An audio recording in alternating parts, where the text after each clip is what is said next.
mukhang merong isang bad news para dito sa isang rematch game ng Los Angeles Lakers kontra na nga dito sa Oklahoma City Thunder. Ito na ang kanilang ikalawang laban dahil meron nga sila ditong back-to-back game at ang huling laban nila dito sa NBA regular season. Sino naman kayang hindi makakapaglaro dito sa laban nila ng Los Angeles Lakers at pati na rin dito ang Oklahoma City Thunder. Pero bago muna yan mga pre, dahil meron na lang sila ditong 4 games remaining itong purple and gold, ay may 2 games silang lamang sa 4 to 8 seed. So basically, meron sila ditong 3 games na advantage. So kahit na nga na magkaroon sila dito ng lahat ng tablang record, ay eto naman ang good news mga pre, ay Lakers pa rin dito ang mananatili sa 3rd seed. Dahil naman yan sa head-to-head matchup at divisional standings, ay ang kailangan lang naman nila dito ay manalo ng isang beses sa 4 na laro. Sa madaling salita ay mas maganda kung may ipapanalo nila ng more than 1 games. Yes, sabihin naman natin na medyo mahirap pa itong natitira nila dito mga games dahil bukas makakalaban nila dito ang rematch ng OKC Thunder, then ang Dallas Mavericks. Kasunod naman dito ang Houston Rockets at ang panghuli na nga dito ng Portland Trail Blazers.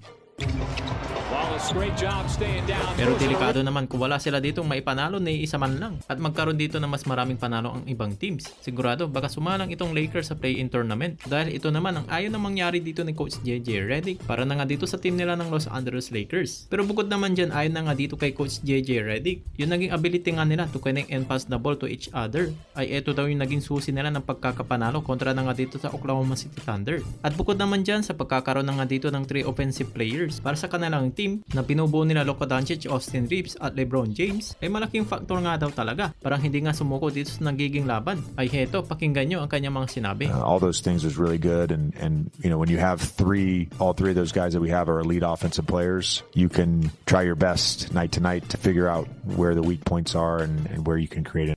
At alamin na rin natin dito mismo ang injury report kung sino nga ba ang hindi dito makakapaglaro para sa Los Angeles Lakers. Medyo maraming out nga lang dito mga pre dahil itong si Luka Doncic, Dorian Finney-Smith, LeBron James, Bronny James Jr., Austin Reeves at pati na rin ito si Gabe Vincent ay meron ditong injury at questionable para na nga dito sa kanilang rematch game kontra na nga dito sa OKC Thunder. At hindi pa dyan nagtatapos dahil ang masakit pa dyan itong si Rui Hachimura ay hindi rin dito makakapaglaro dahil na nga dito sa kanyang knee injury. Mas okay na rin kung ipapahinga nila muna itong kanilang mga players at paghandaan muna nila dito ang ibang games kaysa naman matuluyan dito sa kanilang mga kanya-kanyang mga injury. Hindi pa naman siguro sila dito nadidihado mga pre ano. Pero samantalang naman dito sa OKC Thunder ay mukhang healthy naman itong kanilang team at wala naman ditong pinagbago ang kanilang injury report. Itong sila AJ Mitchell, Alex Lucas, Jalen Williams at eto na nga si Osman Yeng ay out pa rin dito sa kanilang magiging game. Gaganapin pala dito ang laro sa Paycom Center sa Oklahoma yan dito ng home court. At kung sisilipin na nga natin dito ngayon ang NBA standings ay ikatlo pa rin naman dito ang Los Angeles Lakers na meron ditong 48 wins and 30 losses. Dito nga yan sa Western Conference. Malabo na sila ditong umakyat sa 2nd seed at medyo malayo-layo na nga itong team ng Houston Rockets. Kung sakali man na may panalo nila itong natitirang 4 na laro ay goods pa rin naman para sa purple and gold.